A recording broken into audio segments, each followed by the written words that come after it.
Zauji al-ashannaq. Suamiku orangnya kurus tinggi. In antik utallaq. Kalau saya bicara, saya dicerai. Wa in askut uallaq. Kalau saya diam, saya terkatung-katung. Ya. Dia bilang zauji al-ashannaq. Suamiku tinggi, kurus ya. In antik utallaq wa in askut uallaq. Kalau saya bicara, saya akan dicerai.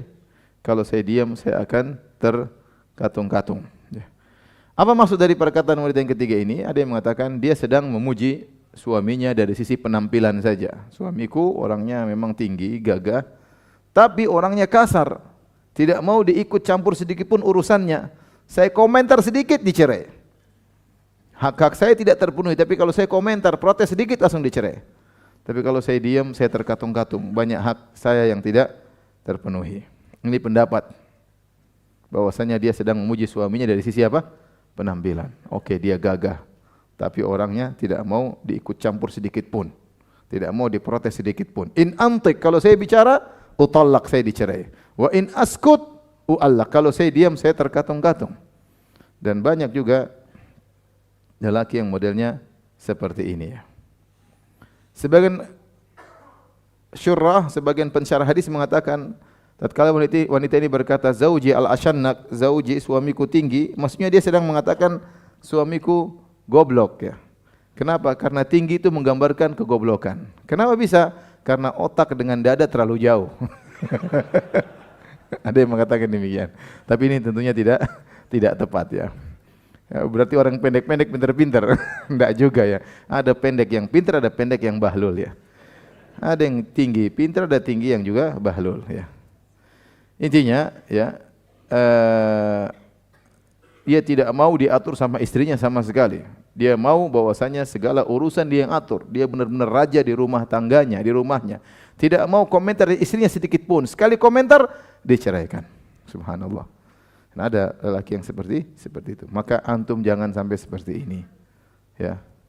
Lihatlah bagaimana Nabi SAW bermuamalah. Kalau kita baca hadis-hadis, kalau saya mau sampaikan banyak sekali, tapi Nabi SAW bermuamalah dengan istri-istrinya seakan-akan bukan dia sebagai Nabi, tapi sebagai seorang suami. Makanya terkadang istrinya ngangkat suaranya, Nabi tidak marah. Ya. Coba kalau sahabat ngangkat suara, bahaya. Tapi istrinya ngangkat suara, Nabi tidak marah. Kenapa? Dia memposisikan dirinya sebagai seorang apa? Sebagai seorang suami. Sekarang Nabi diskusi sama istrinya, bekerja sama dalam, kadang Nabi membantu istrinya, pekerjaan istrinya. Ya. Bagaimana waktu Nabi SAW sedih, kemudian para sahabat tidak mau mencukur rambut mereka, kemudian beliau masuk dalam kemah dalam kondisi sedih, kemudian Ummu Salamah memberikan ide, ya Rasulullah, lakukanlah begini, maka niscaya para sahabat akan mengikutimu. Dan Nabi nurut kepada Ummu Salamah. Ini dalil Ummu Salamah kasih ide menunjukkan kebiasaan Nabi SAW menerima ide dari istrinya. Seandainya Nabi adalah tipe orang yang tidak mau menerima ide dari istrinya sama sekali, tentu Ummu Salamah radhiyallahu anha tidak akan berani menyampaikan apa? Ide kepada Nabi sallallahu alaihi wasallam. Jadi, kita dalam kehidupan rumah tangga, ya, banyak hal-hal yang kita diskusikan sama istri kita, terutama yang berkaitan dengan anak-anak, berkaitan dengan perabot rumah tangga. Terutama yang berkaitan dengan perabot rumah tangga, kita hendaknya lebih banyak mengalah. Misalnya, istri kita pingin rumah kita berwarna merah jambu. Ya sudah. Antum jangan protes, hitam aja, hitam. Kita enggak sukanya warna hitam. Bilang yang tinggal di rumah istri, yang ngurusi rumah siapa? Istri. Ente lagi laki-laki ngurusin cat rumah, ngurusin horden warnanya apa ngapain? Itu bukan pekerjaan apa? Laki-laki. Mungkin istri kita pingin punya selera kita tidak suka, kita boleh kasih ide, tapi biarkan keputusan kepada istri kita dalam urusan apa? Rumah tangga, perabot rumah tangga. Adapun mau kerja di mana urusan antum.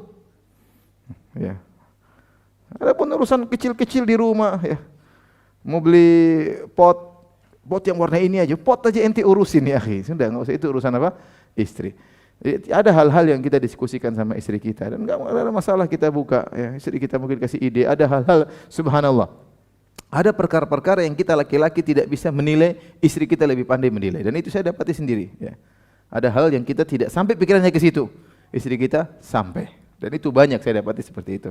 Ada kadang-kadang istri kita kebablasan. Terlalu jauh. Tapi intinya tidak mengapa kita buka ruang diskusi sama istri kita. Jangan seperti lelaki yang ketiga ini yang kata istrinya in antik utallaq, kalau saya ngomong dicerai, wa in askut uallaq, kalau saya diam saya terkatung-katung.